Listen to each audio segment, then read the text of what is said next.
नमस्कार health partners. 2 minute और लगेगी। डॉक्टर आकाश कुमार गिरत लहरे सर हमारे साथ जुड़ेंगे। तो थोड़ा मैं आपको बता देता हूँ। जो डॉक्टर हैं ये न्यू ज्वाइन है और ये एमएस सर्जन है और किन किन बीमारियों को देखते हैं। ये जैसे गाल ब्लेडर स्टोन, ठीक है, कोई भी सर्जरी का केस हो, ठीक है, उसमें इनका बहुत अच्छा रोल है, काफी अच्छे रिजल्ट्स हैं। और दूसरा जैसे कि आज टॉपिक है जो वो गाल ब्लेडर स्टोन है, जिसको पित्ताशय की पत्थरी बोलते हैं, ठीक है। तो इसके बारे में ही डॉक्टर साहब आज संबोधित करेंगे। देखिए, पित्ताशय की पत्थरी के मेन लक्षण क्या होते हैं। एब्डोमेन पेन होना अचानक से, ठीक है, और पित्ताशय गाल ब्लेडर जो एक पार्ट होता है लीवर के पास, एब्डोमेन के थोड़ा सा नीचे। तो उसमें क्या होता है कि स्टोन बन जाती है, की पथरी इकट्ठी हो जाती है, उसको ही बोलते हैं गाल ब्लेडर स्टोन। और ये कब खतरनाक होने लगती हैं, ये डेंजर जब होने लगती है अगर कोई मरीज जिसको पित्ताशय में पथरी है और वो अपना लाइफस्टाइल मॉडिफिकेशन नहीं कर रहा है, अचानक से शादी में उसने खाना खा लिया, ठीक है, दबा करके ज्यादा खाना खा लिया, तो वहां पर प्रेशर पड़ जाता है। इस कारण क्या होता है कि ये गाल ब्लेडर स्टोन जो है, गाल ब्लेडर फट जाता है। उस दौरान हो सकता है कि पेशेंट की डेथ भी हो जाए। इसलिए गाल ब्लेडर स्टोन का समय पर ट्रीटमेंट लेना बहुत जरूरी है। हेलो सर, मैंने आपको लिंक दिया हुआ है ना, उस पर एक बार दोबारा क्लिक करो आप। हाँ, व्हाट्सएप पर चेक कीजिए आप। ओके। हो गया सर, ऐड हो गया आप। अच्छा, मैं 1 मिनट रुकिए, आपको बता रहा हूँ।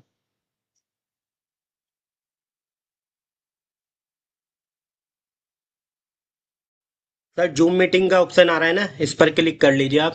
वन प्लस के नाम से है क्या सर आप? ओके ओके, आप ज्वाइन कर लिए हैं सर। वन प्लस नोट सी, राइट सर? Okay okay. हाँ, कैमरा ऑन कर लीजिए सर आप अपना बस। सर देखिए, आप जूम मीटिंग ओपन होगी है, आप यहाँ पर आ गए हैं, तो आपके पास ना देखिए माइक और कैमरे का ऑप्शन आ रहा है, वीडियो का। तो उस पर आप क्लिक कीजिए।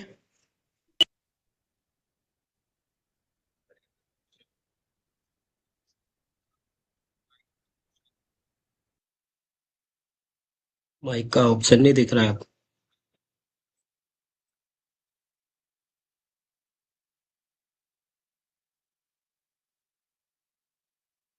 हमारे साथ न्यू डॉक्टर जो जियो पर अभी ज्वाइन किए हैं, तो उनसे आज आपको रूबरू कराते हैं। और सर, पहले आप अपना इंट्रोडक्शन दे दीजिए। हमारे साथ सभी हेल्थ पार्टनर्स जुड़े हैं सर। जी, मेरा नाम आकाश कुमार घृत लहरे। मैंने अपनी एमबीबीएस की डिग्री जो है जीएमसी रायगढ़ छत्तीसगढ़ में वहाँ से कंप्लीट की है। और मैंने एमएस की सर्जरी अपनी जीएमसी पटियाला से कंप्लीट की है। मैं एज ए जनरल सर्जन आपके बिहाफ में सब जगह से हेल्प करने की सारी तरीके से कोशिश करूंगा। Okay sir, thank you so much sir. तो सर, जैसे कि आज जो हमारा टॉपिक है गाल ब्लेडर स्टोन, तो हाँ उसके जी। बारे में सर थोड़ा सा बताइए, क्योंकि हमारे सभी हेल्थ पार्टनर्स के पास तरह तरह के पेशेंट्स आते हैं। तो गाल ब्लेडर हमारा टॉपिक है, तो इसके बारे में सर समझाइए सर। जी। तो हम आज का टॉपिक चालू करेंगे। गॉल ब्लैडर स्टोन है ना, तो पित्ते में जो पथरी है वो नॉर्थ इंडिया में और सेंट्रल इंडिया में बहुत ज़्यादा कॉमन है। इवन साउथ इंडिया में भी बहुत ज़्यादा कॉमन डिसीज है।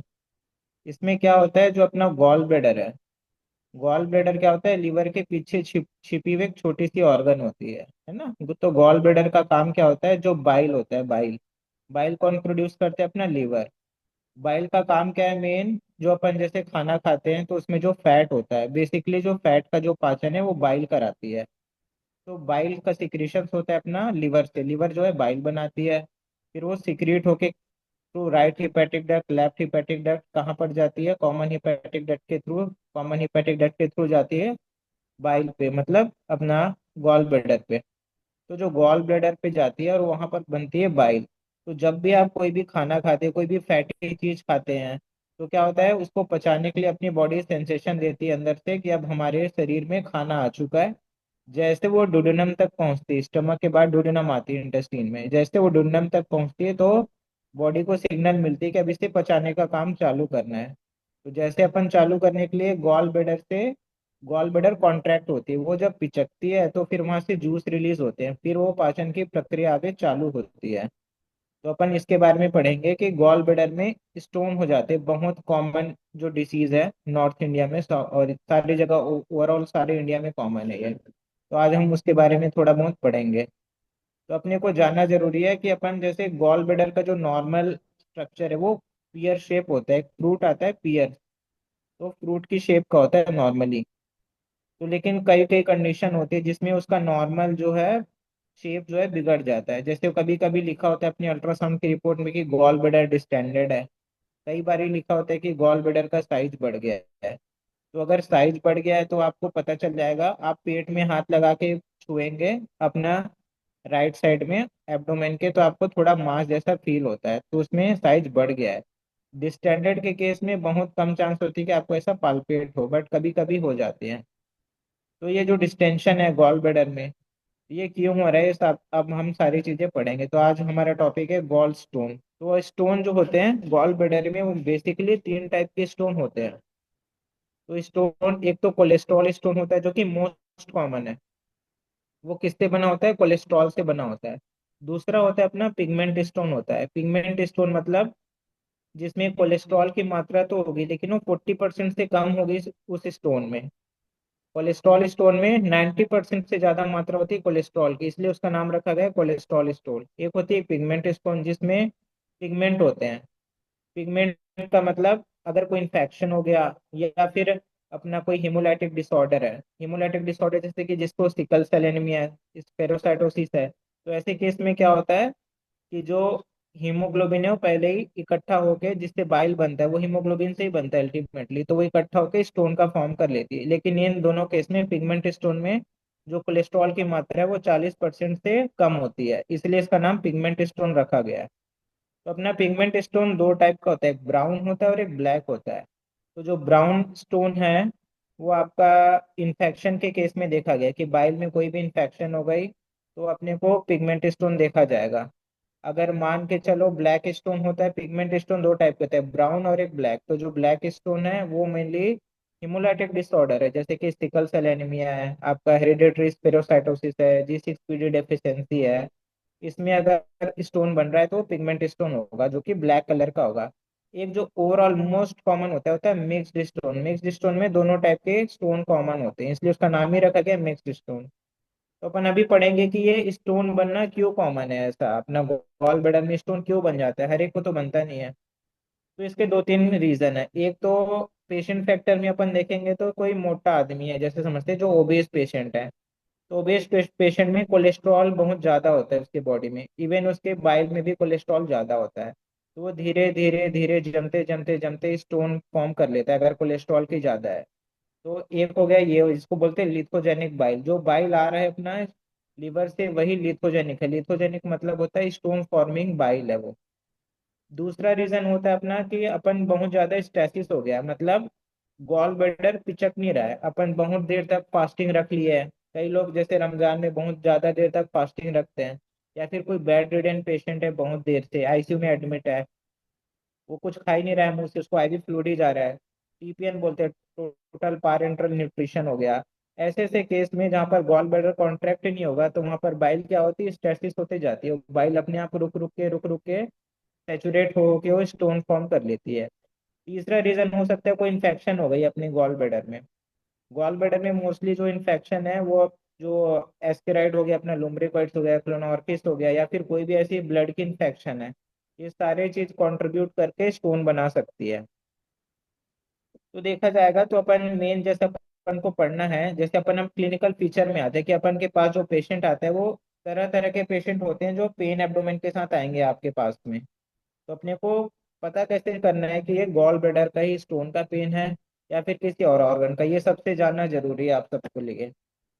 तो अपन जैसे एब्डोमेन को चार भाग में बांट देते हैं, right upper quadrant, left upper quadrant, right lower quadrant और लेफ्ट लोअर क्वाड्रेंट। तो चार क्वाड्रेंट बांट लिया हमने अम्बलाइकस से, ऐसे करके 90 डिग्री पे दो लाइनें खींच के, तो चार क्वाड्रेंट अपने बढ़ गए।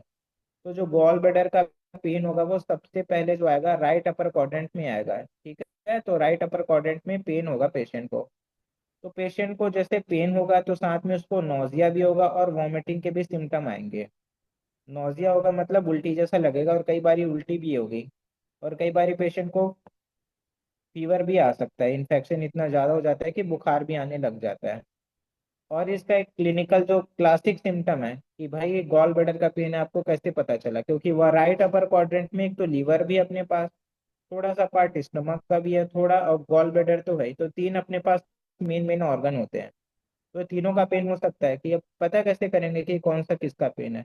तो हिस्ट्री में अपने को पूछनी है, सबसे इम्पोर्टेंट चीज वो है कि गॉल ब्लैडर का जो पेन जब भी आएगा वो एकाएक आएगा, एकदम स्पास्मोटिक पेन होता है, तुरंत उठता है। ऐसा नहीं कि बहुत दिन से पेन नहीं होता, अचानक से दर्द उठेगा। और फिर वो दर्द है धीरे धीरे कमर की ओर जाएगा, रेडिएटिंग टू बैक बोलते हैं इसको। Pain which is originated in the right upper quadrant and radiating to back. तो ये मेन क्लासिक फीचर है, इससे अपन को पता लगाना है कि ये गॉल ब्लैडर का पेन है। आपके पास कोई भी मरीज आएगा तो उसको पूछना है कि जो दर्द है पेट की तरफ से पीछे कमर को तो नहीं रेडिएट हो रहा है, नहीं जा रहा है, पास तो नहीं हो रहा है ऐसा? अगर ये आप फीचर दे रहा है वो साथ में उल्टी है बुखार है, तो आप सोचोगे कि ये किसका पेन है? गॉल ब्लैडर का पेन हो सकता है, स्टोन का। तो ये अपना क्लिनिकल सिम्टम के बेसिस पे बुखार भी हो सकता है उसको। और कई बार इतना ज्यादा इन्फेक्शन हो जाता है, जैसे अपन ग्रेडिंग पढ़ते हैं तो ग्रेड 1 में कुछ नहीं होता, जैसे नॉर्मली होता है, बस पेन हो रहा है, ये फीवर भी नहीं आता। ग्रेड 2 में अपन आएंगे तो थोड़ा फीवर हो जाएगा पेशेंट का। अपन सीबीसी कराएंगे, इन्वेस्टिगेशन के लिए बोलेंगे, पेन हो रहा है तो एक सीबीसी करा लो, एक एलएफटी करा लो, एक प्रोफाइल करा लो, एक अल्ट्रासाउंड करा लो। तो इसमें अपन को डब्ल्यूबीसी काउंट 18,000 से ज्यादा मिलेगा, फीवर की हिस्ट्री मिलेगी, स्टोन भी रहेगा। तो इन सब चीजों से अपन सोच सकते हैं। और साथ में जो अल्ट्रासाउंड है वो सबसे बेसिक है, इन्वेस्टिगेशन ऑफ चॉइस बोलते हैं अल्ट्रासाउंड को। इसके बाद ही अपन पता कर पाते हैं कि स्टोन है कि नहीं। तो एक अपन अल्ट्रासाउंड कराएंगे तो उसमें पता चलेगा कि अपने को स्टोन मिल रहा है कि नहीं मिल रहा है। अब जैसे अपन पढ़ेंगे आगे कि कई सारी कंडीशन में स्टोन नहीं भी मिलता है और पेशेंट को पेन भी होना चालू होता है, उसको बोलते हैं ए कैलकुलस कोलेसिस्टैटिस।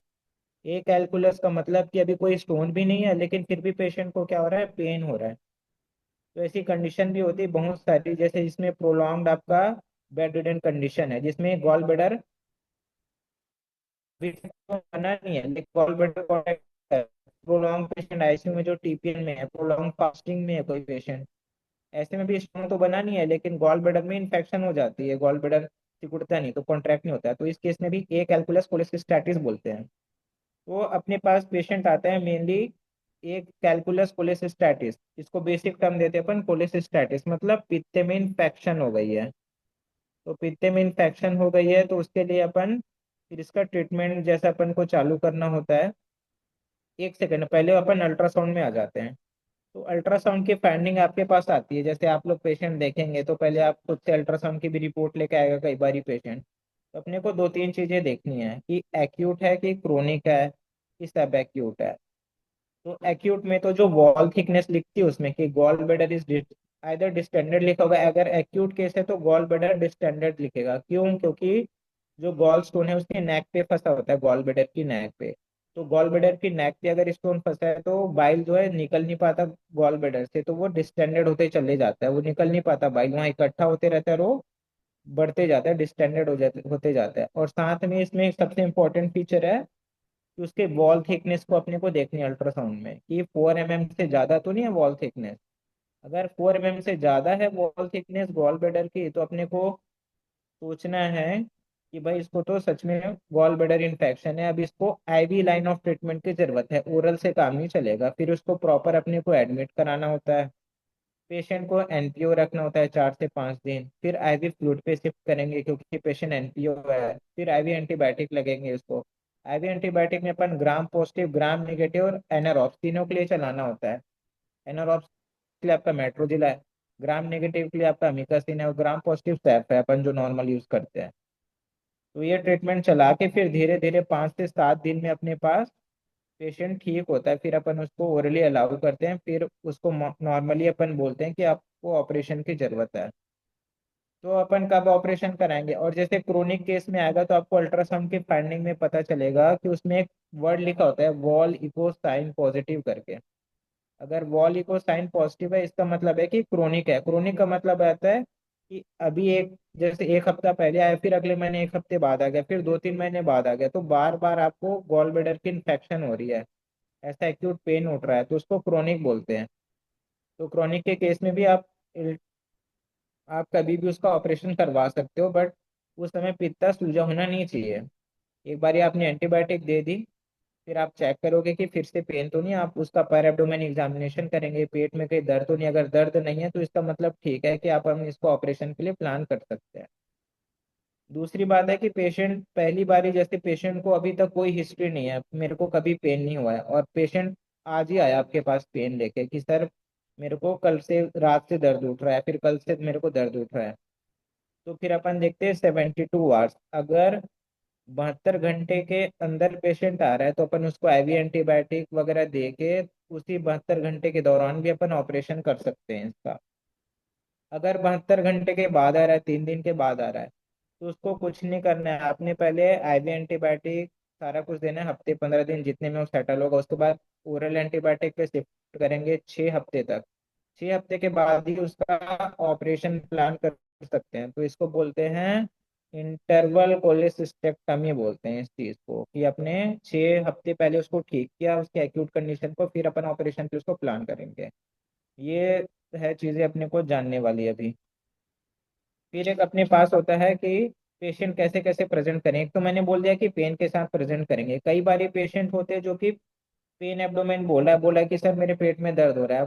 पूछा कहाँ दर्द हो रहा है, बोले सर चारों तरफ हो रहा है। आपने अल्ट्रासाउंड करवा लिया, लेकिन स्टोन नहीं आ रहा है।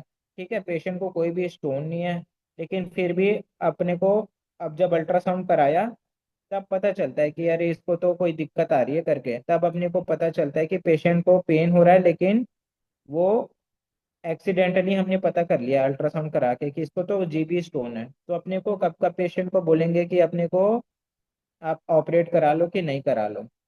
अगर हमने देखना है स्टोन का साइज अगर 2 सेंटीमीटर से ज्यादा है और पेशेंट एसिम्टोमेटिक है, तो अपने को बोल देना है कि आप ऑपरेशन करा लो अगर 2 सेंटीमीटर से ज्यादा है।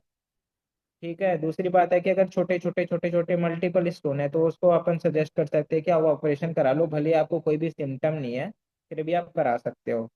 तीसरा पॉइंट आता है एक जीबी पॉलिप करके, बहुत कॉमन चीज आती है कई लोग के अल्ट्रासाउंड में। तो जीबी पॉलिप जो होती है वो, ऐसे तो उसका ऑपरेशन करना नहीं होता है, उसका देखना होता है साइज। इंटरवल हर 3-3 महीने में, 4-4 महीने में अपन अल्ट्रासाउंड करा के देखते हैं। तो उसमें उसकी साइज अगर 1 सेंटीमीटर से कम है तो अपन उसको रोक सकते हैं कि नहीं अभी आप ऑपरेशन मत कराओ। कोई भी अगर दिक्कत नहीं है, कोई पेन नहीं हो रहा है, कुछ नहीं हो रहा है, तो नहीं कराना है। अगर जीबी पॉलिप की साइज, अगर पेशेंट सिम्टोमेटिक है तब तो करा लो ऑपरेशन। अगर जीबी पॉलिप में एसिम्टोमेटिक पेशेंट है और उसका साइज जो है 1 सेंटीमीटर से ज्यादा है, 10 mm से ज्यादा है, तब उसको अपन प्लान करते हैं कि आप ऑपरेट करवा सकते हो आप। फिर तो मैंने बता दिया एक और कि एक्यूट कोलेसिस्टाइटिस के साथ जो आता है, वो 24 घंटे के अंदर आपको फीवर होगा या फिर पेन होगा, तो इसको बोलते हैं एक्यूट कोलेसिस्टाइटिस। इसमें वही होता है कि अपना जीबी डिस्टेंडेड मिलता है, नेक पे स्टोन मिलता है और मल्टीपल स्टोन नहीं मिलता है। एक होता है इसमें, फिर जैसे आप एग्जामिन करोगे तो मर्फी साइन होता है। मर्फी साइन में क्या होता है, अपन राइट अपर क्वाड्रेंट में जैसे प्रेस करते हैं, तो डायफ्राम, जैसे आप सांस लेते हो डायफ्राम नीचे जाती है और गॉल ब्लैडर को टच करती है, तो पेशेंट की सांस रुक जाती है। तो इसको बोलते हैं मर्फी साइन, जो सबसे इंपॉर्टेंट साइन होता है एक्यूट कोलेसिस्टाइटिस में। तो ये चीजें हैं। और बाकी मैनेजमेंट के लिए आपके पास अगर कोई एक्यूट कंडीशन में पेशेंट आ रहा है तो पेशेंट को एनपीओ रखना है, आईवी एंटीबायोटिक देना है ट्रिपल, ग्राम पॉजिटिव नेगेटिव और एनारॉब्स के लिए। बाकी आईवी फ्लूइड मैनेजमेंट करना है। अगर 72 घंटे से पहले आ रहा है तो आप उसको सर्जरी के लिए भी प्लान कर सकते हो। अगर 72 घंटे के बाद आ रहा है पेशेंट, तो आपको क्या करना है, उसको आईवी एंटीबायोटिक दे के बढ़िया से पहले ठीक करना है, उसके बाद उसको ऑपरेशन के लिए अपन प्लान करेंगे। और एक होता है अपने पास क्रोनिक कोलिसिस्टाइटिस, तो उसमें क्या होता है, मल्टीपल एपिसोड आ रहा है कि 2 महीने में आया, फिर 2 महीने में आया, फिर 1 महीने बाद आ गया। तो इसमें अपने को देखना है कि इसकी ऑपरेशन ही कराना सबसे अच्छी चीज़ है। अब अपन पढ़ते हैं कि जैसे गॉल ब्लैडर का जो स्टोन है वो कई बारी खिसक के सिस्टिक डक्ट से खिसक के किधर आ जाता है, किधर, कॉमन बाइल डक्ट में। कॉमन बाइल डक्ट में जब आता है तो पेशेंट पीलिया के साथ आता है, इसको बोलते हैं सर्जिकल जॉन्डिस, जो सबसे इंपॉर्टेंट है जानने लायक। अगर आपके पास पेशेंट आ रहा है कोई जॉन्डिस का, और उसको पता करना है कि सर्जिकल जॉन्डिस है कि नहीं, सर्जिकल जॉन्डिस मतलब जिसको अपन सर्जरी के, जिस जॉन्डिस को सर्जरी करके ही अपन ठीक कर सकते हैं उसको बोलते हैं सर्जिकल जॉन्डिस, तो वो होता है सीबीडी स्टोन। कोलेडोकोलिथियासिस बोलते हैं, जिसकी सीबीडी में स्टोन आ गया। तो उसको अपन कैसे पता करेंगे, हिस्ट्री से पता कर सकते हैं। तीन चीजें बस पूछनी है नॉर्मली। पहला पूछना है कि पीलिया तो नहीं है। पीलिया कैसे पता चलेगा आपको, आंखें के ऊपर जो स्क्लेरा होता है उसको अपने को चेक करना है कि पीला है कि नहीं, अगर वह है तो समझ जाना कि इसको पीलिया है। और शरीर तो पीले पड़ने हो जाएंगे लेकिन वो बाद में चालू होते हैं धीरे धीरे, पहले आंखों पे आपको दिखेगा स्क्लेरा पे। दूसरा होता है उसको पूछना है कि आपकी बाथरूम जो है, पेशाब है बहुत गाढ़ा तो नहीं आ रहा है, बहुत डार्क कलर यूरिन, ये दूसरा चीज है। तीसरा हो गया, आपको पूछना है कि जो लैट्रिन हो रही है उसको चिट्टी कलर के तो नहीं रही, व्हाइट क्ले कलर स्टूल जिसको बोलते हैं। तो ये तीन चीजें आपको पूछनी है। ये तीन चीजें पूछ के अपन अगर कोई भी एक पॉजिटिव है, और साथ में नॉकटर्नल ईचिंग बोलते हैं, मतलब रात को बहुत खारिश होती है कि बिलीरुबिन इतना बढ़ गया कि वो पूरे नर्व एंडिंग में पहुंच गया स्किन के, तो खाज भी होती है। तो तीन चार चीजें आपको पूछनी है। अगर ये आप पूछ के पता कर लिए कि इसको कोई भी एक पॉजिटिव आ रहा है, तो आप समझ जाओ कि इसके किस पे दिक्कत है। सीबीडी में स्टोन फंस गया, मतलब गॉल ब्लैडर में स्टोन था वो आगे पास ऑन होके कॉमन बाइल डक्ट में फंस गया है, उसकी वजह से सारी दिक्कत आएगी, ये वो बोलते हैं ऑब्स्ट्रक्टिव जॉन्डिस। फिर इस केस में आपको कंफर्म होने के लिए एक एमआरसीपी होता है, एमआरआई होती है इसकी बिलियरी ट्री की। तो एमआरसीपी करा सकते हो, उससे पता चल जाएगा आपको कंफर्म होने के लिए कि भाई इस जगह पे स्टोन फंसी है। अगर उसका इलाज चाहिए तो वो होती है ईआरसीपी बोलते हैं उसको। उसमें क्या होता है, मुंह के रास्ते से दूरबीन डाल के उस स्टोन को निकाल के स्टेंट डाल देते हैं, फिर स्टेंट डालने के 1 से 1.5 महीने बाद उसका पित्ता काट के निकाल देते हैं। फिर स्टंटिंग वैसी की वैसी पड़ी रहती है। तो ये होता है अपना कोलेडोकोलिथियासिस। तो ये अपना, ये जो चीजें हैं तो वो ऑब्स्ट्रक्टिव जॉन्डिस में आएगी। तो अपने पास, अब मैं समराइज कर देता हूँ सारी चीजें आपके लिए, कि एक आपके पास पेशेंट आएगा नॉर्मल एसिम्टोमेटिक, जिसको कोई पेन नहीं है, मतलब पेन तो है लेकिन अपर एब्डोमेन का नहीं है, राइट अपर एब्डोमेन का। आपने किसी और चीज के लिए चलो अल्ट्रासाउंड करा लिया, किसी का हर्निया आ गया, कुछ ऐसा पेन बोल रहा है, तो आपने बस अल्ट्रासाउंड कराया और आपको पता चल गया कि अच्छा इसको तो कोले मतलब गॉल ब्लैडर में स्टोन है, तो आप कब कब उसको ऑपरेशन के लिए बोलोगे। पहला, तो उसका जो स्टोन है 2 सेंटीमीटर से ज्यादा है, तब उसको प्लान करना है कि अपन इसको आराम से अब ऑपरेशन करा लो। दूसरा, अगर मल्टीपल स्टोन है तो करवा लो, 2-3 स्टोन से ज्यादा है, 4-5 स्टोन है। तीसरा है कि अपना जीबी पॉलिप है और उसके साथ उसको कोई स्टोन है साथ में, तो 2-3 चीजें हैं। दूसरा पेशेंट आएगा आपके पास एक्यूट कोलिसिस्टैटिस की उससे, तो एक्यूट कोलिसिस्टैटिस में आपको वही पेन होगा, राइट अपर क्वाड्रेंट में पेन जो है पीछे रेडिएट होगा बैक को, पीठ की तरफ जाएगा। तीसरा होगा पेशेंट को बुखार आएगा। तो ये सारी चीजें अगर आ रही हैं तो आपको सोचना है कि इसके पित्ते में इन्फेक्शन है। साथ में आप अल्ट्रासाउंड की रिपोर्ट देखोगे तो उसमें वॉल थिकनेस लिखी होगी गॉल ब्लैडर की मोर देन 4 mm, तो इसमें आप पता कर लोगे कि इसको गॉल ब्लैडर का इन्फेक्शन है। तीसरा पेशेंट आएगा क्रोनिक वाला, और ये एक्यूट में ही है कि आप 72 घंटे के पहले आए कि 72 घंटे के बाद आए। अगर 72 घंटे के पहले आए तो उसको आईवी एंटीबायोटिक सारा कुछ दे के और उसके वाइटल्स लेके अपन उसको ऑपरेट के लिए प्लान कर सकते हैं। एक होता है फिर आपका 72 घंटे के बाद है, उसको फिर 1.5 महीने दवाई चलेंगी, उसके बाद उसका ऑपरेशन होगा, तब उसका पित्ते में जो सूजन है वो कम हो जाएगी 1.5 महीने के अंदर। तभी अपन उसका ऑपरेशन कर सकते हैं। उसमें फिर ऐसा नहीं कि आप हफ्ते दवाई खिला के फिर आप ऑपरेट के लिए प्लान करोगे, फिर ऑपरेशन उसका होना नहीं, क्योंकि पित्ते में बहुत सूजन होगी, उस समय ऑपरेशन नहीं हो सकता पेशेंट का, फिर बहुत दिक्कत जाती है ऑपरेट करने में। फिर आपके पास तीसरा पेशेंट आएगा क्रोनिक वाला। क्रोनिक मतलब वो बोलेगी कि मेरे को सर साल भर में ऐसा दिक्कत हो रहा है, जो कि साल 2 साल हो गया, बीच बीच में दर्द आता है, बीच बीच में दर्द नहीं आता है। इसको आप कभी भी आप ऑपरेट के लिए प्लान कर लो अगर एक्यूट पेन नहीं है तो ये आपका पूरा स्टोन का हो गया, गॉल ब्लैडर स्टोन। अब ये जैसे आप बोलोगे कि ये कब दर्द चालू होता है, जैसे अपन कोई हैवी मील खा लिए बहुत ज्यादा, किसी पार्टी में गए हैं, कुछ ऐसा खा लिया है बहुत ज्यादा तेल वाली चीजें, तेल फूल वाली चीजें, तो फिर हो जाती है। तो इसका डाइटरी मॉडिफिकेशन है अपने को कम से कम कोलेस्ट्रॉल कंटेनिंग फूड लेने, मतलब ज्यादा ऑयली मील नहीं लेना है, नॉर्मल घर का खाना खाओ। और साथ में फाइबर डाइट लेते रहना है, सैलेड वगैरह, तो इससे बहुत कम चांस होती है। Okay sir, thank you so much sir. ठीक है। और आपने काफ़ी अच्छे से एक्सप्लेन किया, सभी हम हमारे हेल्थ पार्टनर्स को समझ भी आया कि गॉल ब्लैडर स्टोन होता क्या है। ठीक है सर। और सर मेरा एक क्वेश्चन है सर, कि जैसे हमने यूएसजी कराया किसी पेशेंट का, ठीक है, उसमें गॉल ब्लैडर का जी जी साइज जो है वो 5 mm है। ठीक है, और समटाइम्स कभी कभार पेशेंट को हल्की चुभन के साथ आ रहा है, पेशेंट बोल रहा है मेरे केवल चुभन हो रही है। ठीक है, यहाँ पर अपर साइड में। ठीक है, तो सर जी। क्या वो 5 mm का जो साइज है, अगर उसमें ट्रीटमेंट स्टार्ट करें मेडिसिन से, वो ठीक हो सकता है या नहीं सर?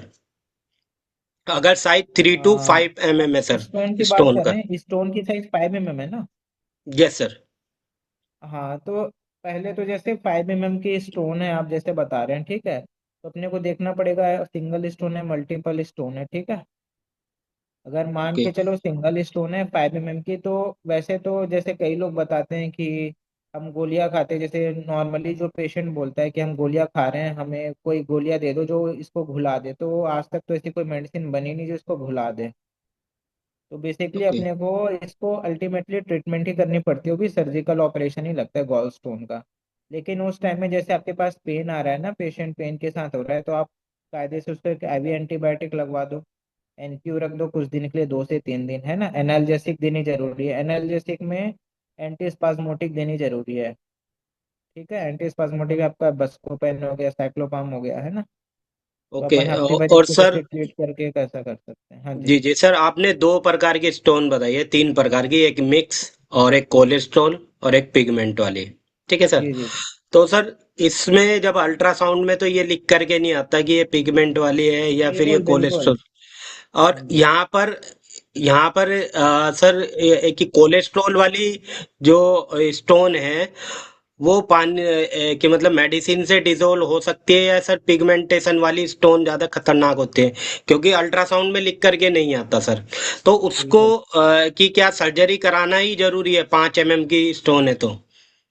हाँ जी हाँ जी, उसके लिए चाहे देखिए ये जो मैंने चीजें बताई है कि कोलेस्ट्रॉल स्टोन है या फिर अपना पिगमेंट स्टोन है या फिर मिक्स स्टोन है, ये तो मैंने बताया कि जैसे अपन ऑपरेट करके निकाल दिया, जब उसको ना दूरबीन से अपन जांच वगैरह करते हैं, उसकी जो बायोकेमिकल टेस्ट होती है स्टोन की, इसके बेसिस पे है इसका कि कोलेस्ट्रॉल स्टोन होती है, पिगमेंट स्टोन होती है। लेकिन सारे स्टोन का एक ही इलाज है, वो है ऑपरेशन कराना, है ना। कोलेसिस्टेक्टमी ही इसका एक ऑपरेशन का ही से ही अपन निकाल सकते हैं इसको। और दूसरी बात है, जैसे आप पूछ रहे हैं कोलेस्ट्रॉल स्टोन ज्यादा हानिकारक है या फिर पिगमेंट स्टोन, है ना। तो इसमें क्या होता है, मेन क्या दिक्कत आती है कि जो पिगमेंट स्टोन होती है उसमें इन्फेक्शन होने के ज्यादा खतरे होते हैं as compare to cholesterol stone. तो पिगमेंट स्टोन में जैसे कोई बच्चा अपने पास, क्योंकि जैसे सिकल सेल एनीमिया का कोई पेशेंट है, G6PD वाला है ना, तो ये सब बच्चे क्या होते हैं, छोटे छोटे बच्चे होते हैं 10-12 साल के, उनको भी स्टोन हो जाता है। तो कई सारी स्टडीज में ऐसा देखा गया है कि ऐसे बच्चों में अपन जो गॉल ब्लैडर है वो पहले निकाल देते हैं, इसको बोलते हैं प्रोफिलेक्टिक कोलेसिस्टेक्टमी बोलते हैं। तो ऐसे बच्चों में जिनको पहले से स्टोन है, मतलब पहले से कोई ब्लड डिसऑर्डर है, उसमें अपन पहले ही पित्त निकाल देते हैं ताकि स्टोन बने ही ना और आगे दिक्कत भी ना आए। तो अल्टीमेटली कोई भी स्टोन है उसका एक ही इलाज है कि अपने को कोलेसिस्टेक्टमी करानी होती है, आइदर ओपन करा लो या फिर लेप्रोस्कोपिक विधि से करा ले, है ना। Okay sir, thank you so much sir. और हमारे सभी हेल्थ पार्टनर से रिक्वेस्ट है, एक एक करके सर से क्वेश्चन पूछ सकते हैं और कमेंट भी कर सकते हैं, और अपना हैंड रेस कर लीजिए जिनको क्वेश्चन पूछना है। हेलो। Yes sir, hello. पूछिए सर। जी sir, good morning. Good morning जी। सर आपने स्टोन के बारे में काफ़ी अच्छी जानकारी दी, और ये स्लज के बारे में नहीं जानकारी दी। स्लज में हम लोग क्या कर सकते हैं? GB sludge sludge. में ना, स्लज क्या है, वो एक प्रोसेस है जिससे स्टोन अभी पूरा बना तो है नहीं लेकिन बनने के कगार पे है। जी तो कई बार स्लज के केस में देखा गया है कि वो मेडिसिन से ठीक हो जाती है। जी जी अपन जैसे एक एंटीबायोटिक दे दिया, एंटी स्पाज्मोटिक दे दिया, है ना, पेन किलर हो गया। जी और जी एक अपन डाल सकते हैं उसको, जैसे कोलेस्ट्रॉल बढ़ा है ना, तो कोलेस्ट्रॉल जैसे कम करने की दवाइयां आती है ना, जैसे अटोरवास्टैटिन हो गया अपना, है ना। जी जी। तो इसे देखा गया स्टडी में कि कई बार। Atorvastatin sir. एटोरवास्टेटिन। हाँ, अटोरवास्टैटिन।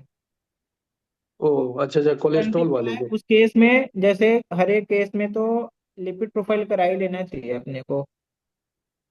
नहीं तो सर स्लज में हम ये कैसे मान लेंगे कि सर ये कोलेस्ट्रॉल वाली ही स्लज है? जो स्लज होती है ना वो कोलेस्ट्रॉल की मोस्ट कॉमन, जैसे स्टडीज जो बताती है वो कोलेस्ट्रॉल की होती है स्लज। बाकी जो जी जी। पिगमेंट वगैरह होती है उसकी स्लज बहुत कम आती है। जी एज पर जी। मैं स्टडी आपको बता रहा हूँ, जो बुक में अच्छा लिखा अच्छा। हुआ है, जो स्टैंडर्ड जो बुक अच्छा होती अच्छा। है सर्जरीज की ना। तो उसमें फिर लिपिड प्रोफाइल करके जो है वो एस्टेटिन चलाना पड़ सकता है? हाँ जी, हाँ जी। लिपिड लिपिड देख के। हाँ, लिपिड प्रोफाइल आप देख लीजिए। जी जी। उसमें ये यूरोडॉक्सी कार्बोलिक एसिड का कुछ रोल है उसमें? किसका बोल रहे हैं?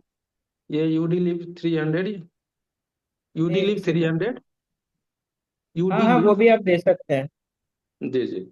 उसमें अगर थोड़ा लीवर का, वो जैसे अपन अल्ट्रासाउंड कराते हैं, लीवर में उसकी इकोजेनिसिटी थोड़ी बढ़ती है ना, घटती है, जी जी। तो उस हिसाब से अपन देख सकते हैं।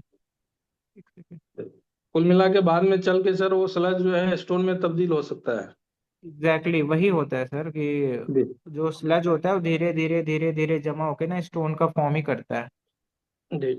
तो इसीलिए ओवरऑल जैसे अपन बोल देते हैं कि कुछ भी हो तो गॉल ब्लैडर अगर स्टोन या फिर स्लज आ गया तो आपको अल्टीमेटली कोई भी सर्जन है तो वही बोलेगा कि आपको ऑपरेट करा लेना चाहिए कर। जी जी। मेडिकल और ट्रीटमेंट मतलब इसका अपन बोल सकते हैं कि बहुत ज्यादा फायदेमंद नहीं होता।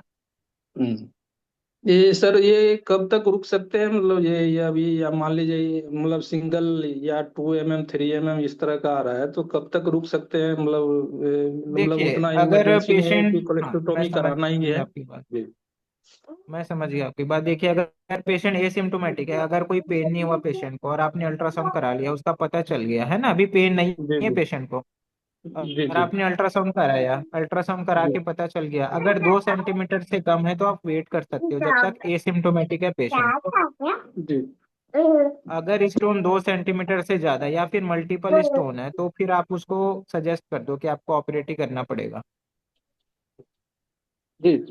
Thank you sir. जो साइज है वो 2 सेंटीमीटर का लिखा गया है, स्टैंडर्ड। ठीक है sir, thank you. Okay ji.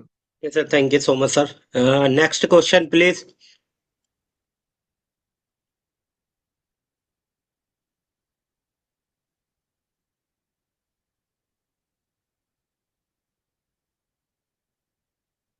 Doctor Vikas Kumar sir, आप कुछ पूछना चाह रहे हैं सर?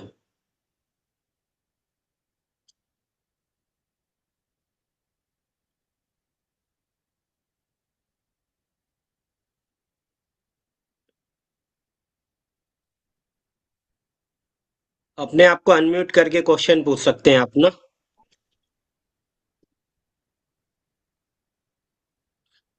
सर मतलब 7 mm तक का हमने अभिषेक पांडे सर को दिखाया गोल ब्लाडर का। जी तो सर। हमको एक नहीं, हमको लगता है कि 6-7 केस ऐसा है कि रिमूव हो गया है स्टोन का, गोल ब्लाडर का। उसका एक्सरे है, सब चीज है सर, का ट्रीटमेंट है सारा, आप तो देख सकते हैं। पेशेंट का नाम हम डिटेल दे देंगे। अच्छा। क्योंकि क्योंकि बहुत केसेस है, अभिषेक पांडे सर को दिखाया हुआ है और हमने भेजे भी हैं। ओके ओके, बहुत बढ़िया बात है। देखिए सर, हमारे साथ डॉक्टर आकाश सर जुड़े हैं, ये भी सर्जन हैं और ये इसी प्रकार के केस देखते हैं और काफी तजुर्बा एक्सपीरियंस है। ठीक है, आप भी सर से परामर्श करवा सकते हैं और इसीलिए हम आपके साथ रूबरू करा रहे हैं ताकि आपके जो डाउट हो क्लियर आप कर सकते हैं क्वेश्चन, क्योंकि तरह तरह के पेशेंट आपके पास आ सकते हैं। ठीक है, आते हैं आपके पास। ठीक है, बहुत अच्छी बात है सर। नहीं, सर और आप सर सर ने से भी। जैसे बताया कि 3 तरह का है गोल्ड स्टोन, है ना। तो उसमें जो भी है रिपोर्ट सारा डिटेल है, सारा चीज है मेरे पास, है ना। पेशेंट का नंबर भी सब चीज है ना। जी जी। 7 mm तक का मतलब रिमूव हुआ है। हमने बहुत कोशिश भी बढ़िया की, बात है पेशेंट सर। भी कम हुआ है, लेकिन सर बोले धीरे धीरे धीरे धीरे खत्म हो जाएंगे, बहुत बढ़िया है ना। बात है सर। इसलिए केस को नहीं। मैंने देखे अपने हाथों से, मतलब ट्रीटमेंट करवाए सर से, है ना। जी जी। सर देखिए, ये होता है क्या है कि अगर पेशेंट लाइफ स्टाइल मॉडिफिकेशन कर रहा है, ठीक है, खाने पीने का ध्यान दे रहा है, तो हम्म। सर हो सकता है पॉसिबल, लेकिन अगर हम्म। कोई फैट ऑयली चीजें खाए जा रहा है तो उसमें तो सर चाहे 2 mm मैं का तो हो उसमें भी उसको दर्द होगा। तो उसमें पेशेंट के यही है ऊपर। कि पेशेंट को अगर ज्यादा दिक्कत नहीं आ रही है और वो मेडिकेशन जैसे प्रॉपर ले रहा है, फिर तो हो सकता है डिसॉल्व, वैसे तो शुरू में इतना। फास्ट में जो आए थे बहुत बेचैन पेन रहते थे सर। हाँ, शुरू में हाँ, तो सर ऐसे ही आते हैं, एक मतलब वही मतलब पता है ना, मोटा सडन मोटी आते हैं पेन के साथ, बहुत ज्यादा सडन पेन के साथ आएगा। 3 महीना तक तो परेशान किए, लेकिन पेशेंट भी बोला कि नहीं, हम ऑपरेशन कराएंगे ही नहीं। सर बोले ठीक है, नहीं अच्छा। कराएंगे तब तक दवाई खाइए, है ना। हाँ। खाएं दवाई। तो फिर धीरे धीरे फिर हर 3 महीने 4 महीने पे अल्ट्रासाउंड कराएं, घटते गए, बोला हाँ, आप घट रहा है तो घट जाएंगे। अगर नहीं घट रहे हैं तब तो ऑपरेशन करना, तब तो कोई उपाय नहीं। Okay sir, thank you so much sir. Sir next question आया है, किडनी स्टोन मेडिसिन से ठीक हो सकता है? कमेंट में आया है सर। किडनी स्टोन मेडिसिन से? नहीं जी, ऐसा तो नहीं है। ऐसा बोल सकते हैं कि किडनी स्टोन जो होता है, वैसे तो एलोपैथिक जो मेडिसिन है, जैसे हम जो प्रैक्टिस करते हैं, है ना, तो हम जैसे एलोपैथिक मेडिसिन प्रैक्टिस करते हैं उसमें तो ऐसा नहीं होता कि कोई भी स्टोन जैसा अपन दे दें कि। लेकिन मैंने देखा आ है कि जाओ 1 मिनट। आयुर्वेदिक मेडिसिन जो होती है उनसे मैंने देखा है कि अप टू 5 mm 4 mm की जो स्टोन होती है वो निकल, मतलब घुल जाती है करके। Okay sir, thank you so much sir. Next question please.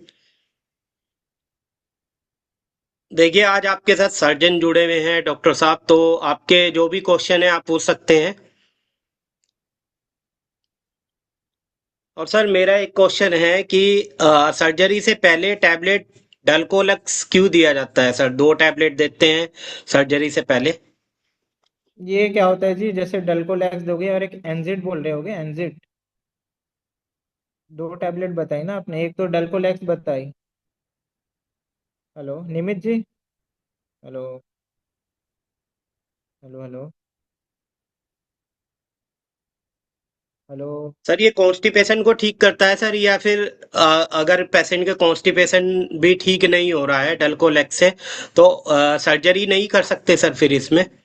देखो ऐसा होता है, जैसे डल्कोलैक्स अपन देते हैं ना, तो यस सर। डल्कोलेक्स क्या होता है कि वो जो एब्डोमेन में जैसे अपन ऑपरेशन करते हैं ना, यस तो सर। अपन जैसे पेट के अंदर घुसते हैं ना दूरबीन डाल के, चाहे ओपन ऑपरेशन हो, तो जैसे गट क्या डिस्टेंडेड होती है, उसमें स्टूल वगैरह होती है ना नॉर्मली। Yes sir. ये जो ये अपन जैसे डल्कोलैक्स होती है ना, वो क्या करती है, स्टूल को नीचे पूरा भेज देती है रेक्टम तक, है ना। तो इससे ओके। क्या होता है, एब्डोमेन होता है सॉफ्ट हो जाता है, बेसिकली जो इंटेस्टाइन में जो कंटेंट है, जो फीसेस है, जो भी लैट्रिन बन रही है, वो नीचे चले जाती है, तो अपने को ऑपरेशन करने में इजी होता है। Okay sir, thank you so much sir. और तो सर इस आफ्टर ऑपरेशन तो पेशेंट को क्या क्या सावधानी रखनी चाहिए सर? थोड़ा सा इसके बारे में बताएंगे, क्योंकि सर देखिए पेशेंट हाँ। ऑपरेशन करा करके चला जाता है लेकिन वो अपने लाइफ स्टाइल का ध्यान नहीं रखता है। क्या उसको हाँ, ये वजन तो। उठाना चाहिए कि मतलब 3 महीने तक उसको, या 2 महीने तक क्या अपने मतलब खान पीन में चेंज करना चाहिए? कुछ ऐसा फ्रूट्स या कुछ ऐसी डाइट हो जो स्टोन ना बनाए सर। बेसिकली जैसे अपन कोलेसिस्टैटिस मतलब कोलेसिस्टेक्टमी कराते हैं, पित्त ने हमने निकलवा दिया, तो फिर 2-3 महीने अपने को परहेज रखनी होती है कि कोई भी ऑयली या फिर फैटी चीज़ें नहीं लेनी है। मलाई वाली चीज़ें हो गया, बटर हो गया, मलाई हो गई, फैटी चीज़ें बिल्कुल नहीं खानी है, ज़्यादा मिर्च मसाला भी नहीं खाना है। और जैसे कई बार पेशेंट ऐसा मेन कंप्लेन करते हैं कि एपिगैस्ट्रिक पेन के साथ आते हैं बीच में, जैसे पेन के पेट के बीच में थोड़ा सा दर्द उठ रहा है करके। तो वो भी चीजें हैं, जैसे अपन तेजाब ज्यादा बन रहा है उसकी वजह से भी हो जाती है। तो अपने को मेन तो है कि मलाई वाली चीजें और ऑयली और स्पाइसी चीजें, तीन चीजों से थोड़ा दूर रहना है शुरू के 3-4 महीने। उसके बाद अपन जैसे धीरे धीरे करके अपन उस डाइट को उसको इंक्लूड कर सकते हैं। अपने को जैसे हमने पित्ता रिमूव कर दिया तो पित्ते का जो बॉडी को पता चलता है, अभी पित्ता है अपने पास तो आराम से डाइजेशन प्रोसेस सही तरीके से चलती है। जैसे हमने पित्ता निकाल लिया, फिर बॉडी को एडजस्ट होने में थोड़ा टाइम लगता है कि अब हमें बाइल रिलीज करना है, क्योंकि बाइल अब सीधे आपके लिवर से आएगी, पित्ते से नहीं आएगी, पित्ता तो हमने निकाल लिया है। तो इसलिए थोड़ा डाइजेशन में इनडाइजेशन की दिक्कत होती है, इसलिए हमें शुरुआत के कुछ महीने धीरे धीरे करके अपन डाइट जैसे फैटी वाली चीजें चालू कर सकते हैं। लेकिन शुरू के 3-4 महीने तो अपन बिल्कुल पेशेंट को बोलते हैं कि नॉर्मल घर का ही खाना खाना है, ऑयली मलाई वाली चीजें बिल्कुल नहीं खानी है। मेन अपन डाइट में यही है जी कि, और जैसे हाई फाइबर डाइट हो गया, हाई प्रोटीन डाइट है, ये बेसिक चीजें हैं। Okay sir, thank you so much sir. और सर थोड़ा ये देखा गया है कि आफ्टर प्रेगनेंसी फीमेल में दो आजकल ज़्यादा बीमारी हो रही है। एक तो ओवरी में सिस्ट और दूसरा स्टोन। तो सर इसके बारे में आप कुछ बता पाएंगे, क्योंकि हर चौथी महिला या तीसरी महिला को ये प्रॉब्लम हो रही है सर आज की डेट में। अच्छा, ओवरियन सिस्ट बोल रहे हैं। हाँ, ओवरियन सिस्ट भी और सर जीबी स्टोन भी। हम फीमेल जैसे कि अपन बोलते हैं कि फीमेल में तो जैसे क्लासिक प्रेजेंटेशन होता है ना, फीमेल होते हैं जो 40s होती हैं, जो 40 साल की उम्र की है ना, यस सर। जो फैटी होती हैं, फैटी 40s, ठीक है। और फीमेल होती हैं, ये तीन चार चीजें हैं जिसमें मोस्ट कॉमन होता है, क्योंकि फीमेल में कोलेस्ट्रॉल का लेवल जैसे मान के चलो ज्यादा ही होता है, ऐसा बोलते हैं। तो जैसे ही उम्र बढ़ती जाती है उनके हार्मोनल इश्यूज भी मतलब ऊपर नीचे होते रहते हैं। तो अपन देखा गया कि जो मोस्ट कॉमन होता है फीमेल में होता है गॉल ब्लैडर स्टोन, मेल में बहुत कम होता है। जैसे 100 पेशेंट आप देखोगे तो मेल को मुश्किल से 7 या 8 लोगों को स्टोन होगा, और 90 के 90 फीमेल ही होंगी, है ना। ओके। और जैसे और आप सर बोल रहे हो कि ओवरियन सिस्ट का, तो इसका तो ओवरियन सिस्ट ऐसी चीज है जिसका हार्मोनल जैसे कोई चीजें होती है ऊपर नीचे के होने की वजह से हो जाती हैं। ओके सर, एक क्वेश्चन है, स्टोन पेशेंट को फैटी लीवर क्यों होता है? स्टोन पेशेंट को फैटी लीवर तो ऐसा नहीं है, पहले उसको फैटी लीवर हो जाता है फिर स्टोन होता है, ऐसा होता है मोस्टली। पहले पेशेंट को फैटी लीवर होता है, अपने को पता नहीं चलता। वो धीरे धीरे, सर क्योंकि फैट मतलब कोलेस्ट्रॉल बढ़ रहा है उसका, है ना। सर एक क्वेश्चन है। तो जो, जैसे कि किसी को ऑपरेट हो चुका है, जीबी स्टोन हाँ जी, लेप्रोस्कोपी के द्वारा बाहर हो चुका है, ओके। और उसके बावजूद भी अगर उसको जैसे खाना पचने में या उसको हमेशा कॉन्स्टिपेशन की अगर प्रॉब्लम रहती है, तो उस टाइम पे कुछ लोगों का तो सर बॉडी एडजस्ट कर लेती है, वो थोड़ा बहुत रूटीन में रहते हैं, अपनी लाइफस्टाइल भी थोड़ी बहुत चेंज करते हैं। बट लाइफस्टाइल चेंज करने के बावजूद भी हम क्या उसके साथ कोई मेडिकेशन कर सकते हैं जिससे कि मैं कॉन्स्टिपेशन और पेट साफ रहे, अच्छे से रहे? मैं समझ गया आपकी बात। हम्म। कई बारी ना ऐसा पेशेंट हमने देखा हुआ है कि हम्म। अपने को क्या होता है, जैसे जो पेन होता है इसका अपने को दो चीजें डिफरेंशिएट करनी बहुत जरूरी है। एक तो हार्ट बर्न जो होता है ना, कि पेशेंट को गैस्ट्राइटिस के फीचर्स और गॉल स्टोन के फीचर्स सिमिलर पाए जाते हैं, not exactly same but similar बोल सकते हैं अपन। तो कई बारी पेशेंट को हमने अल्ट्रासाउंड कराया, अल्ट्रासाउंड में पता चल गया कि पित्ते में पथरी, हमने पित्ते की पथरी निकाल दी, बट फिर भी पेशेंट को ऐसा दिक्कत आ ही रहा है कि बोलता है सर अभी भी मुझे दर्द हो रहा है। तो उस समय अपने को एक एंडोस्कोपी करानी चाहिए कायदे से। एंडोस्कोपी करा के अपन पता चल जाता है कि गैस्ट्राइटिस है कि नहीं इस पेशेंट को। अगर गैस्ट्राइटिस है तो फिर अपन गैस्ट्राइटिस का ट्रीटमेंट चालू करते हैं। तो उससे और ज्यादा अगर सर सीवियर दिक्कत नहीं कॉन्स्टिपेशन की करते। अगर प्रॉब्लम अगर परसिस्ट करती है, तो उस केस में क्या करना चाहिए? कॉन्स्टिपेशन के लिए बेसिकली अगर आपको ट्रीट करना है तो आप कितनी भी मेडिसिन दे दो, वो तो मीन वाइल जब तक आपकी मेडिसिन चलेगी ठीक ठीक हो जाएगी, बट उसके बाद आपका मेन डाइटरी मॉडिफिकेशन है जिसमें हाई फाइबर डाइट है। तो हाई फाइबर डाइट में अपना सैलेड इंक्लूड करना है, खीरा हो गया, गाजर हो गया, ककड़ी हो गया, मूली हो गया, ये सारी चीजें देनी देनी है। साथ में इसबगोल हो गया, ये बल्क फॉर्मिंग जो होती है, स्टूल फॉर्मिंग होती है ना, बल्क स्टूल जो फॉर्म हम्म। करती है, ऐसी चीजें दे सकते हैं आप। तो बेसिकली कॉन्स्टिपेशन को ट्रीट करने के लिए उसका मेन जो चीज़ है डाइटरी मॉडिफिकेशन ही है, पानी खूब पीना है, और ये डाइटरी में अपना हाई फाइबर डाइट लेना है। जैसे हाई कि फाइबर अपन डाइट है। खाने की जो सब्जियां होती है उसमें भी अपन हरी सब्जियां इंक्लूड कर सकते हैं, लौकी हो गई, तरोई हो गई, पम्पकिन हो हम्म। गया। ऐसी चीजें में हाई फाइबर होती है। Right sir. Ram Singh Chauhan sir, वो आपने एक क्वेश्चन पूछा था अभी कि किडनी के स्टोन कैसे ठीक कर सकते हैं। तो मैं अपना एक पर्सनल व्यू देना चाहूंगा। मेरी मेरी सिस्टर है, और उसको करीब छः छः जी, सात साल पहले उसको जो है स्टोन था, वो भी 11 mm का। ठीक है। अच्छा। और मैंने जब डॉक्टर डॉक्टर से दिखाया, उसके बाद से फिर मैं बनारस हिंदू यूनिवर्सिटी बीएचयू भी में लेके गया था, वहां से मैंने उसका एमआरआई वो कराया था, सीटी कराया था। तो 11 mm एग्जैक्टली था। बट मैं आपको बताना चाहूंगा, आप सभी हेल्थ पार्टनर को, ये ट्राइड एंड टेस्टेड है। एक दाल होती है, आप लोग शायद कुछ लोग जानते होंगे, कुल्थी का दाल। जी, हाँ, हाँ। ठीक है, ये 3 महीने लगातार मेरे सिस्टर ने जो है कंज्यूम किया था, तीनों टाइम। वो थोड़ा देर में पकती है। और अच्छा, साथ में हिमालयन हिमालयन का सिस्टोन, वो जो 11.6 स्टोन। की जो स्टोन था, 11.6 का, वो 6.6 था एग्जैक्ट 3 महीने के बाद। ये मतलब ट्राइड एंड टेस्टेड है, नहीं, और इसके अलावा कोई बिल्कुल। मेडिकेशन नहीं मैंने है। नहीं, वही बता रहा हूँ कि एलोपैथी में ऐसे प्रैक्टिस मतलब पढ़ाई नहीं गई है। और मैंने पहले बोला था कि आप आयुर्वेदिक मेडिसिन है ना, एक यस सर। सॉफ्ट स्टोन करके भी टेबलेट आती है, उससे भी अच्छे रिजल्ट है किडनी स्टोन के। तो वही मैं बता रहा हूँ कि एलोपैथी में तो ऐसा कुछ नहीं पढ़ाएगा, लेकिन आयुर्वेदिक में ऐसे बहुत सारे मेडिसिन आपको मिल जाएगी। जो आपका हिमालय का स्टोन बोल रहा है, मैं भी इस पेशेंट में कई हाँ, बार यूज करता हूँ। बहुत उसके बढ़िया रिजल्ट भी रिजल्ट है सर अच्छे हैं। उसका। एक बहुत वैसी अच्छा सॉफ्ट रिजल्ट है। स्टोन करके आती है, बहुत सारी टेबलेट है आयुर्वेदिक। हम्म। तो लेकिन सर आयुर्वेदिक से उसके भी बहुत साथ जो फर्क मेन पड़ता है। है, उसके साथ जो मेन था वो दाल का था। वो भी मुझे किसी किसी बुजुर्ग ने बताया था। वो करीब जी जी। 65 प्लस एज थे, और वो मेल थे, उनको स्टोन स्टोन था, और उन्होंने उसके द्वारा निकाला था। और वही जी मैंने सुन के मैंने अपनी सिस्टर पे ट्राई किया था। और डॉक्टर ने कहा था कि बिना विदाउट सर्जरी ये पॉसिबल नहीं है। हाँ, लेकिन वही आज तो के हम डेट में बता रहे सर हैं कोई कि सर्जरी नहीं है, और उसकी शादी बिल्कुल भी हो बिल्कुल। चुकी है, और वो फिट एंड फाइन है। बिल्कुल यही होता है कि जैसे अपन आयुर्वेदिक में जाते हैं ना, कई बार मेरे पास पेशेंट है, हमारी जैसे यहाँ स्टाफ है, सिस्टर के पेशेंट थे नोन, उसके फादर साहब थे, फादर इन लॉ थे। तो उसका यूरेटर में स्टोन था, यूरेट्रिक स्टोन था। उसको तो यूरेटर में अगर कोई स्टोन है तो अपन यही बोलते कि आप स्टेंटिंग कराओ, है ना, एंडोस्कोपिकली उसको बाई यूरेथ्रा जाके स्टोन निकाल के। बट उन्होंने होम्योपैथी कराया, और ऐसी नॉर्मली ना जैसे अल्ट्रासाउंड कराते तो पता भी नहीं चल रहा था। फिर मैंने उसका सीटी एडवाइस किया, सीटी से हमें पता चला कि स्टोन है यूरेटर में।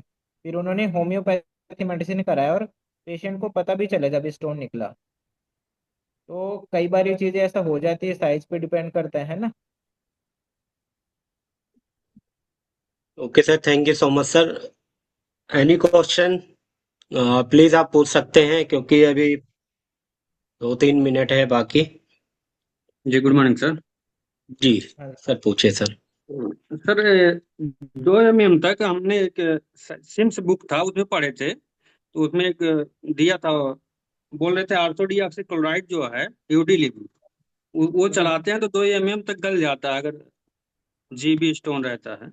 हाँ, हम देते हैं पेशेंट को ऐसा, 1 से 2 मैम वाले को ना, जैसे ज्यादा कोई सिम्टम नहीं है, पेन भी नहीं हो रहा है, हमको ऐसे ही पता चल गया ना, तो अपन यूडीसी जी ये देखते हैं 2-3 महीने। जी जी। तो थोड़ा बहुत अच्छा सर। साइज कम हो जाता है, 2 मैम का वो 1 mm हो जाती है, ऐसा देखा गया है। हम्म हम भी ऐसा हम्म प्रैक्टिस, मतलब यूडीसी अपन दे सकते हैं। हम्म। उसमें क्या है, ठीक थोड़ा ठीक। अपन लीवर का भी बेनिफिट होता है ना, क्योंकि मेन क्या है, लिवर ही तो बाइल बना रही है। अपन अपन जितना जी लीवर को सही रखेंगे तो फिर वो भी जी। बहुत असरदार होती है। और ये sir kidney stone repeat repeat ऐसा क्यों हो जाता है, हाँ इसका जी, कुछ? रिपीट होता है ना। जी। जैसे हुआ ठीक हो गया, आयुर्वेदिक चला दिए या होम्योपैथी चला दिए, ठीक हो गया, फिर दोबारा हो जाता है, ऐसे बहुत कंप्लेन आते हैं। हाँ, रिपीट तो हो ही जाता है वो। हम्म। अभी इसका ऐसा कोई ठीक है। वो रीजन तो पता ही नहीं चला है कि क्यों रिपीट हो जाता है। जी जी। लेकिन ये देखा गया है कि जिसको एक बार स्टोन हो गया उसको बाहर से मतलब होता ही है करके ऐसा। हम्म। हाँ। ठीक sir, thank okay sir, thank you so much sir. Next question please.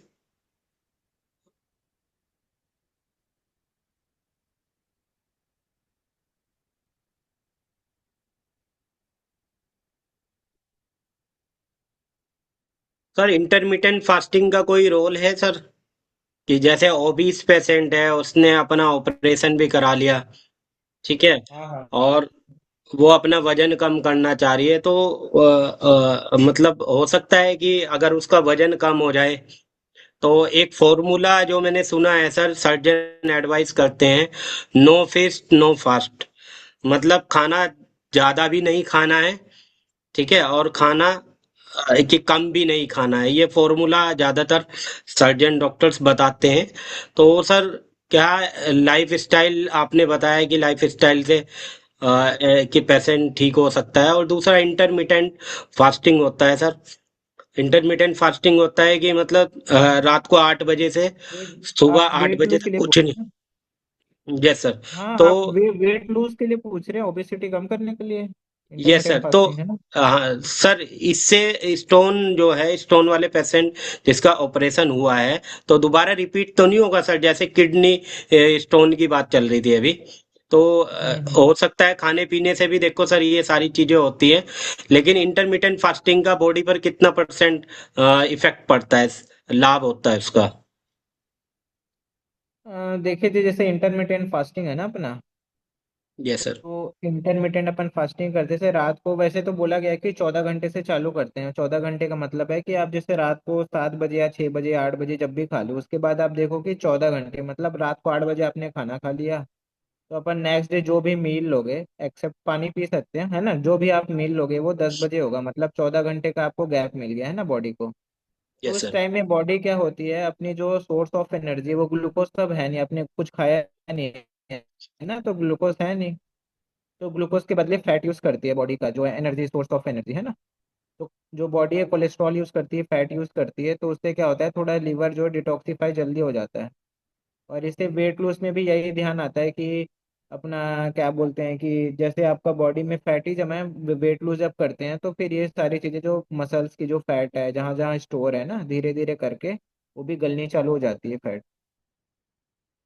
तो उससे वैसे स्टोन में तो ज्यादा कोई ऐसा फर्क का ऐसा देखा नहीं गया, बट ये है कि चांसेस कम हो जाएंगे आपको बनने के, अगर आप प्रोन हो तो उस चीज के। प्रोफाइलेक्टिक अपन बोल सकते हैं टाइप का इंटरमीडिएट फास्टिंग से।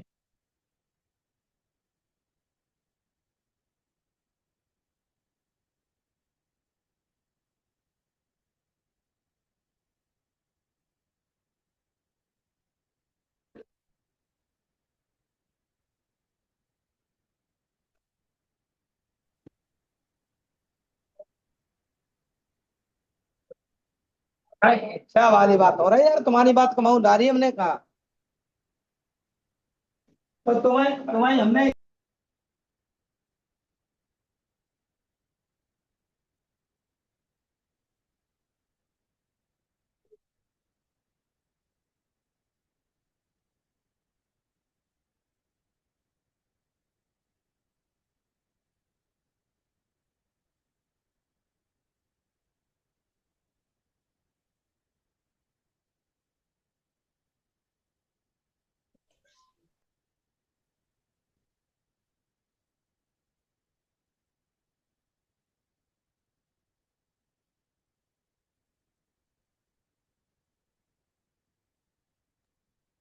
निमित। आई थिंक टेक्निकल इशू की वजह से निमित सर हाँ डिसेबल हो गए हैं मीटिंग से। ठीक है। जी। तो ठीक है सर। हाँ सर, अभी वैसे आज के लिए सर सभी को आई थिंक सभी के क्वेश्चंस रिजॉल्व हो ही गए हैं। तो हम आशा करते हैं फिर दोबारा सर से मुलाकात होगी और एक नए टॉपिक और एक बिल्कुल नए बिल्कुल, कोई नए नए टॉपिक के ढेर सारे साथ हम क्वेश्चंस के बिल्कुल साथ। डिस्कस करेंगे। बिल्कुल सर। तो आज के लिए sir thank you so much sir, आपने इतना अपना कीमती समय निकाल के हम सभी लोगों को हमारे क्वेश्चंस के आंसर दिए।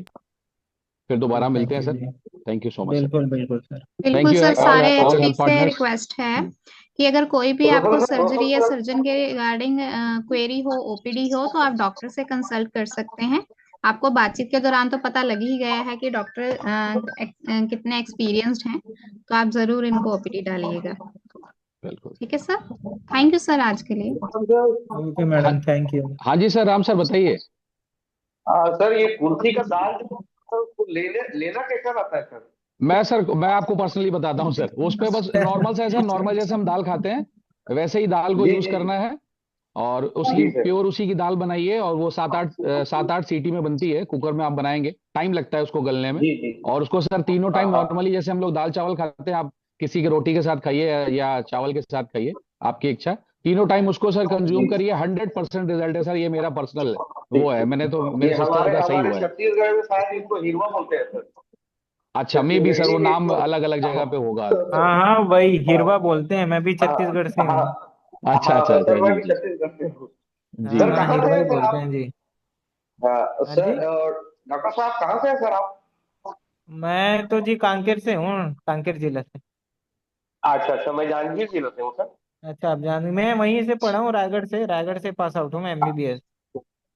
अच्छा अच्छा अच्छा अच्छा, ठीक है सर, ठीक है फिर सर, आपको तो काउंसलिंग होते रहेगा, फिर अब पेशेंट दिखाएंगे आपसे। ठीक है बिल्कुल सर, सर, इनको ठीक सर है, को पास बिल्कुल भेजिए बिल्कुल। आप। कंसल्टेशन भेजिए, जो भी रहेगा सर को। ठीक जी है सर। सर। चलिए सर, ठीक है जी।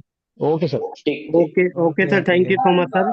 सॉरी लाइट भाग थैंक यू गई जी, थी sir. Thank thank you so much sir, आपका वंडरफुल वेबिनार रहा है सर।